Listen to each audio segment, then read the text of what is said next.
It's HBR1, All Things Considered, and I'm Dave Lawrence. Actor-musician Jeff Bridges has a lot of screen work folks are familiar with. Perhaps his musical side and band The Abiders, not as well known to you. He's part of the Maui Celebrity Series at the Sheraton this Saturday, offering folks a chance to see him live and also give back via some partial proceeds going to a good cause we'll hear about. We're lucky to have the dude on the line now. Hey there, Dave. What's going on, Jeff? Aloha, brother. All happening. Good How you doing? I'm good, man. How you doing? I'm doing well. Thanks for taking some time for us here on All Things Considered. You ever listen to that show? Is that on NPR? Yeah. Yeah, sure. Is that what's happening right now? That's it, man. You're surrounded by it. Oh, cool. So this is a radio thing we're doing right now. We're live. Cool. Live and direct to the Aloha State. And you're going to do a special show. It's coming up at the Sheraton Maui Saturday with crooner Brian Evans. This is an event that is a partial benefit for Mental Health Kokua. It's an organization that helps out the homeless and people in distress with mental illness in the state here. And we have a big homeless problem right now. A lot of people who are facing that adversity. And so I'm trying to figure out, we had William Shatner. He just did one of these. What is it going to be like if you can paint a picture? I love that question because I don't know. I can give you kind of a rough idea. I'll be teaming up with my dear friend, Chris Polonis, musical director of The Abiders. That's our band that we've been touring around with, and this is going to be just the two of us. We'll probably be doing some tunes from Crazy Heart, some tunes off the 3 albums I have out, and some new stuff, and I'm looking to have a good time. That's my objective. I hope that's catchy. Two of the big areas of your creative contribution, the acting and music, between your pop's acting career, your mom strongly encouraging music, piano at a young age, it seems like they had a huge role in shaping the guy that you are now. Oh, man, I'll say. I find I'm often describing myself as a product of nepotism. You know, I don't know if I would go into this acting thing if it wasn't for my dad and my mom being so enthusiastic about showbiz and really wanting to turn me on to acting. I fought it for a while because, you know, when you're a kid, you don't want to do what your parents want you to do. You want to do your own thing for one deal. Early on in my career, I didn't want to, just be getting a job because who my dad was. So it was kind of a challenge for me. But after a while, I figured I must be doing something right. They couldn't be just hiring me because who my dad was.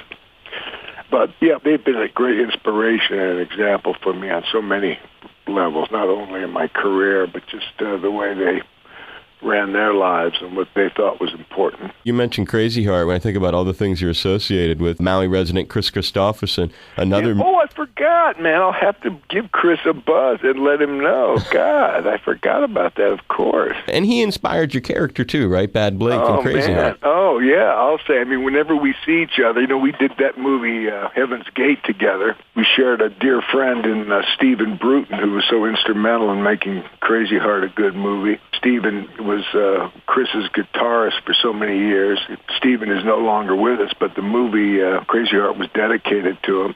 I met Chris and Stephen on Heaven's Gate along with Tbone Burnett, and whenever Chris and I see each other, we get a big kick out of how much we look alike. We laugh and say, we got to play brothers sometime. But, he was a big inspiration for Crazy Heart, and I love him. It's great to see him. I forgot he lived in Maui, but I'll see if I can get a hold of him. Maybe he'll jump up on stage with you. There you go. You mentioned it. What got you to Tbone Burnett? Man, well, we're dear friends, and I'd like to tease him. He played my maid in Heaven's Gate, took care of my house and stuff, my character's house. Chris brought along a bunch of his music friends with him. We had Tbone and Stephen Bruton, and we had Mr. Hawkins, Buffalo. We had all these incredible musicians, and we would jam after work and anytime we had days off. That's where I met Tbone, and then throughout the years we've had various projects that we've done together. He was instrumental in making The Big Lebowski such a cool movie. He did all the music.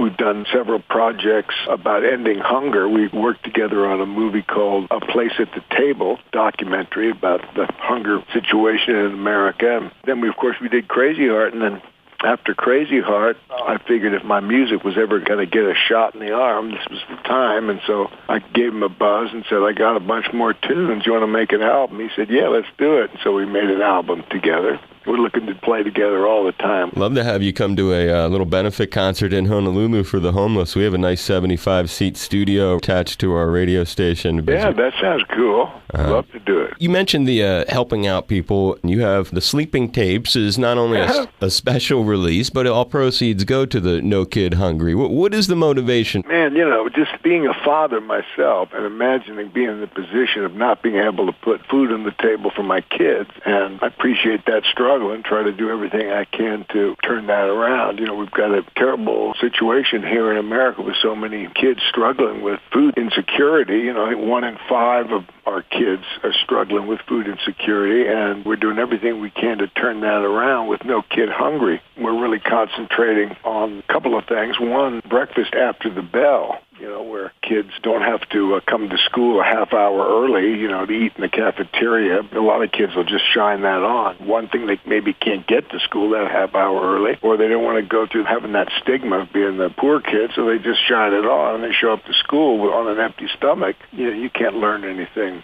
when you're in that condition. So we're promoting a breakfast after the bell, where kids arrive at school and everyone eats breakfast first period together.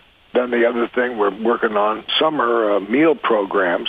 During the summer, it's a very tough time for kids who depend on getting their nutrition at school. And when school's out, so is their source of food. So summer can be really daunting. And what we've done here in Santa Barbara is we've kind of combined these summer meal programs with music. And we have concerts with kid bands that rock out. Man, they're really quite amazing. Kind of turned into little mini festivals. You're doing more than just hunger. It sounds like you're fostering better relationships just among kids. Yeah, well, it all links up. It all connects. As I go to wrap it up with you, I had to save at least a minute or two to talk about King Kong. Was my very first movie I really connected to. And I was just hoping, when I mention it, what comes to mind? Any great stories of maybe being at the Trade Center? Oh, God. Well, yeah, there's a bunch of stories. As you mentioned King Kong, all kinds of things fire off in my head. Where to begin? Let's see. Well, I can tell you, I wrote a song during that time, and I pitched it to Dino De Laurentiis. He just kind of looked at me with a blank expression on my face. Maybe I can send it out to you or something. I think you'd get a kick out of it. The essence of the idea, I pitched to him. I said, so Dino, when the monkey falls off the trade towers and crashes on the ground, we have an announcer kind of talking like the Hindenburg thing. Oh, the humanity, as he's falling. And he hits the ground, and he bursts into flames, and we see that he is, in fact, a machine. And then that will set up Kong for the next Kong. You could have your sequel where the Charles Grodin character buys the carcass and starts to take it around. Then you find out that it's, some aliens created the thing or something. I don't know. But this song was quite amazing, and I recorded it with my buddy Burgess Meredith at the time, who played the newscaster, saying, oh, my God, the ape is burning. It was pretty funny. Then the other thing that comes to mind is Philippe Petit, the guy who walked across the towers. Right. We're shooting there at the trade towers, and this little French guy comes up to me and says, do you like my temple? I said, what are you talking about? He says, yes, my temple. I walked across the tightrope to come there. I said, you're kidding me. And he said, no. And he said, you know how to juggle? And I said, no. And he taught me how to juggle in about 5 minutes. Wow. He was a dear friend of, or is a dear friend of Jessica Lange's. They used to perform together in France. And he just showed up there on the set? He just showed up. I think he was punished. His sentence for doing that was to entertain for free for the whole year in the park. So we see him in the park all the time. He was around quite a bit. It's great stories. I could keep you all day, but I won't. Event that this guy's doing, and partial proceeds help mental health Kukua coming up Saturday at the Sheraton. Brian Evans also on the bill. It's Jeff Bridges. Great chatting. Thanks a lot. Appreciate that. Be safe. God bless you. Great talking to you, man. All right. Same to you, Dave. Aloha. Jeff Bridges here. You're listening to All Things Considered with Dave Lawrence. I've been loved and I've been alone. All my life I've been a rolling